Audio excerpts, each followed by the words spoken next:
Salam berjumpa kembali teman-teman sekalian, Bapak Ibu, saudara-saudariku yang terkasih. Pada kesempatan ini saya mengajak kita kembali lagi untuk mempersiapkan sedikit waktu kita mendengarkan sabda Tuhan yang kita ambil dari Penginjil Yohanes bab 20 ayat 2 sampai 8. Kebangkitan Yesus.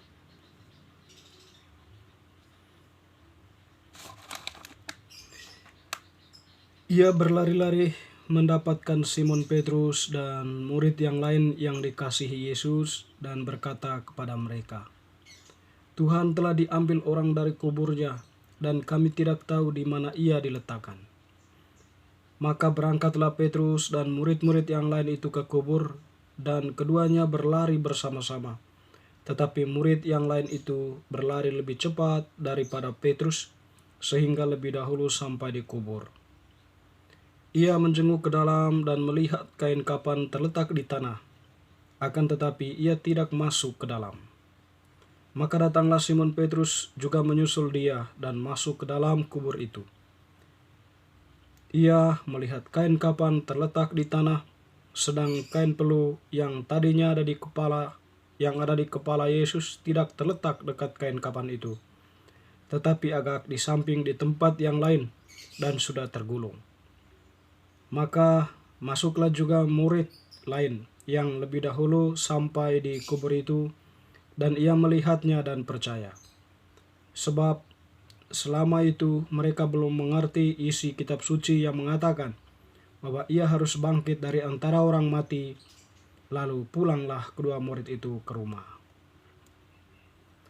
Demikianlah sabda Tuhan. Terpujilah Kristus. Teman-teman sekalian, saudara-saudariku yang terkasih, Penginjil Yohanes yang kita dengarkan tadi mengisahkan kepada kita suatu peristiwa di mana Yesus tidak ada di kubur. Ketika Maria Magdalena, perempuan pertama yang pergi melihat kubur itu, dia tidak menemukan Yesus di kubur dan melaporkan hal tersebut kepada para murid. Dan kita mendengar tadi bagaimana beberapa murid itu langsung berlari menuju kubur tersebut. Dan mereka tidak menemukannya seperti yang dikatakan oleh Magdalena ya. Mereka tidak menemukan Yesus di kubur. Yang ada hanyalah kain kapan dan kain peluh yang terlipat dengan rapi. Kemanakah Yesus? Nah, disinilah kemudian awal dari Yesus yang menunjukkan kebenaran ya dari apa yang telah dikatakannya. Ia akan menderita, tetapi pada hari ketiga ia akan bangkit. Bahwa Yesus itu memang bangkit ya. Dan tentu memang dalam konteks para rasul, para murid yang ada di situ, mereka tidak mengerti ya, atau belum tahu akan keberadaan Yesus ya. Mereka hanya bisa bingung dan mungkin berpikir ya, kemana mereka akan menemukan mayat Yesus itu. Sehingga pada akhir kita mendengar bagaimana para murid tadi itu ya, setelah melihat peristiwa yang ada di depan mata mereka, mereka kemudian kembali ke rumah. Mereka belum menemukan suatu peristiwa yang terjadi dengan Yesus ya. Tapi memang pada waktu itu Yesus sudah bangkit sebagaimana dikatakannya ya. Pada hari ketiga ia akan bangkit.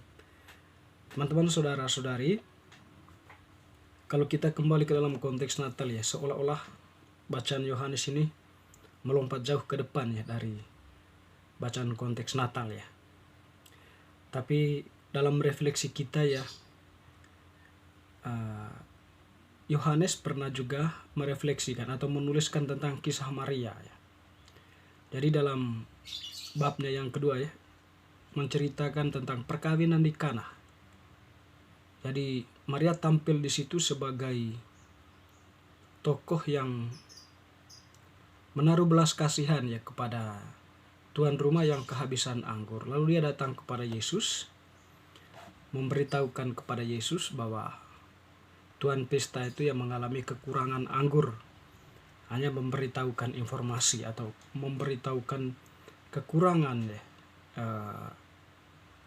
keraguan ya, kecemasan dari sang pemilik pesta itu ya. Sebab bagi mereka dulu ya, kalau anggur itu tidak ada lagi, habis ya, pesta itu ya kurang mendapatkan apresiasi ya, atau kurang maknanya.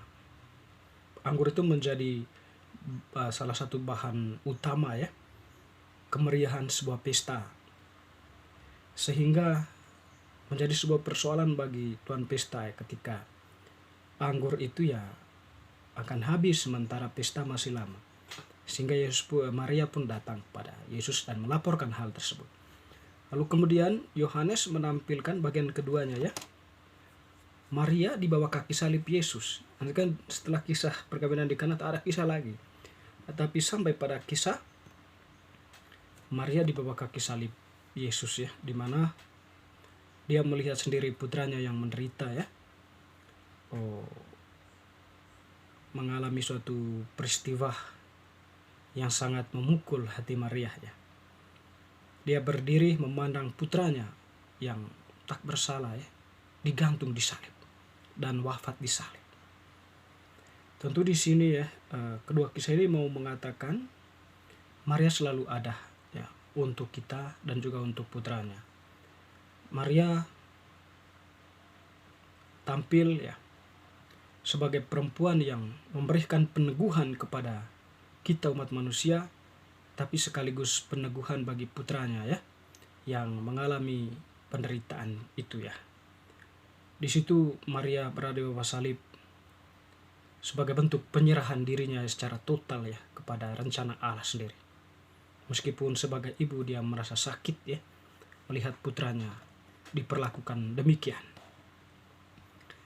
Sekiranya dalam refleksi kita ya, peristiwa ini bahwa perayaan kelahiran Kristus yang kita rayakan ini tentu merupakan sebuah perayaan iman ya untuk kita sebagai umat beriman yang merayakannya, di mana Tuhan kita lahir dari seorang perempuan, Maria ya. Di situ dia menjadi manusia biasa. Dia itu adalah sabda Allah yang menjadi manusia, mengambil daging dalam rahim Maria. Dan di sini digambarkan oleh Yohanes pada bacaan tadi tentang kebangkitan Yesus. Artinya perjalanan kemudian dari Yesus itu ke situ. Jadi dia datang untuk menyelamatkan manusia, datang sebagai sabda Allah, mulai dari dalam diri Maria ya, mengambil daging Maria dan menjadi manusia biasa. Lalu kemudian dia akan kembali ya, disalib, menderita, lalu disalibkan dan wafat, lalu dimakamkan dan bangkit. Nah, di situ menggambarkan bahwa perjalanan Kristus nanti, Kristus yang lahir itu seperti itu, akan berpuncak pada kebangkitannya. Dan tentu misi utama dari perjalanan ini, kelahiran ini ya, memberitakan kepada manusia bahwa Tuhan senantiasa mengasihi manusia. Dia mau menyelamatkan manusia yang berada dalam dosa, karena dari dirinya sendiri manusia itu tidak bisa menyelamatkan dirinya, hanya Allah sajalah. Maka Allah yang berbelas kasih ini datang ke dalam dunia, lahir ya, dilahirkan oleh seorang perempuan, oleh seorang ibu, Maria. Lalu kemudian dia nanti akan mengalami sebuah perjalanan panjang ya, bagaimana Yesus hadir tampil sebagai seorang yang mewartakan kebenaran, mengajarkan kebenaran, mengajarkan kebaikan ya, yang setidaknya itu semuanya diperkenalkan kepada manusia, dan harapannya bahwa manusia mau menerimanya, mendengarnya dan melakukannya untuk kembali kepada jalannya yang benar, atau untuk menyelamatkan kembali manusia yang sudah berdosa itu, yang sudah tersesatlah pada itu. Yesus menunjukkan kembali jalan menuju kekudusannya gitu. Dan dia tidak hanya berkata-kata, tidak hanya mengajarkan itu, tapi dia juga bertindak. Dan salah satu tindakan penyelamatannya itu dia menderita dan wafat di salib tetapi dia bangkit, ya, bangkit sebagai tanda bahwa Kristus menang atas maut dan Kristus membuka ruang keselamatan bagi semua orang yang mau datang kepadanya, orang yang percaya kepadanya.